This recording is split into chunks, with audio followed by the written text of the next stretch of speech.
আজ শুভ জন্মাষ্টমী।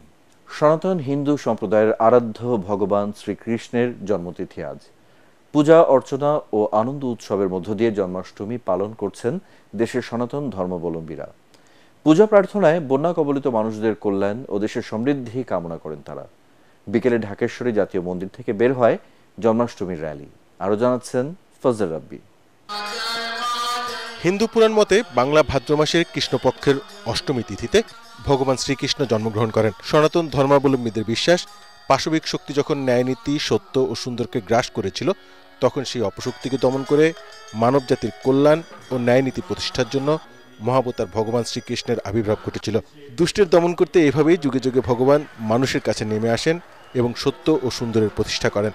শুভ বুদ্ধি সম্পন্ন সুন্দর সমাজ ব্যবস্থা আমরা কামনা করি, যেন নিরাপদে স্বাধীন বাংলাদেশ হিসেবে বাঁচতে পারি। তিনি যেন সব অশুভকে শেষ করে ভালো প্রতিষ্ঠিত করে সকলে মিলেমিশে একাকার হয়ে সুন্দরভাবে শান্তিতে বসবাস করতে পারি। হিন্দু মুসলমান সবাই যেমন আমরা ভাই ভাই হয়ে থাকতে পারি, ঠাকুরের কাছে এই প্রার্থনা করি। ভগবান যেন সকল দুঃখ দুর্দশা দূর করে দেশে শান্তি ফিরিয়ে নিয়ে আসুক, এটি প্রত্যাশা। সকালে ঢাকেশ্বরী জাতীয় মন্দির সহ নগরীর অন্যান্য মণ্ডপে পূজা শুরুর আগে গীতাযজ্ঞের আয়োজন করা হয়। দেশ ও জাতির কল্যাণে করা হয় বিশেষ প্রার্থনা। সকল মানুষের শান্তির কথা বলেছেন, সকল মানুষের কল্যাণের কথা বলেছেন।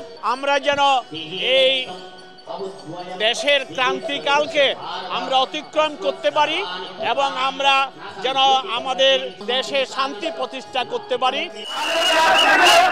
বিকেলে জন্মাষ্টমীর র্যালি প্রদক্ষিণ করে রাজধানীর বিভিন্ন সড়ক। এর উদ্বোধন করেন আইন উপদেষ্টা ডক্টর আসিফ নজরুল। ধর্ম ব্যবসায়ী এবং ধর্ম নিয়ে রাজনীতি করা মানুষকে, মহলকে, সেটা যে দেশেরই হোক, বাংলাদেশের হোক, তাকে অবশ্যই পরাজিত করে আমরা আজকে বৈষম্য বিরোধী ছাত্র আন্দোলন আমাদের দেশ গড়ার যে মহা সুযোগ এনে দিয়েছে, সেই সুযোগকে কাজে লাগিয়ে বাংলাদেশকে আমরা উত্তরোত্তর সমৃদ্ধির দিকে নিয়ে যাব। দেশের সাম্প্রদায়িক সম্প্রীতি বজায় রাখতে রাষ্ট্র সহায়ক ভূমিকা রাখবে বলে প্রত্যাশা করেন শ্রীকৃষ্ণের ভক্তরা। ফজল রাব্বি, এটিএন বাংলা, ঢাকা।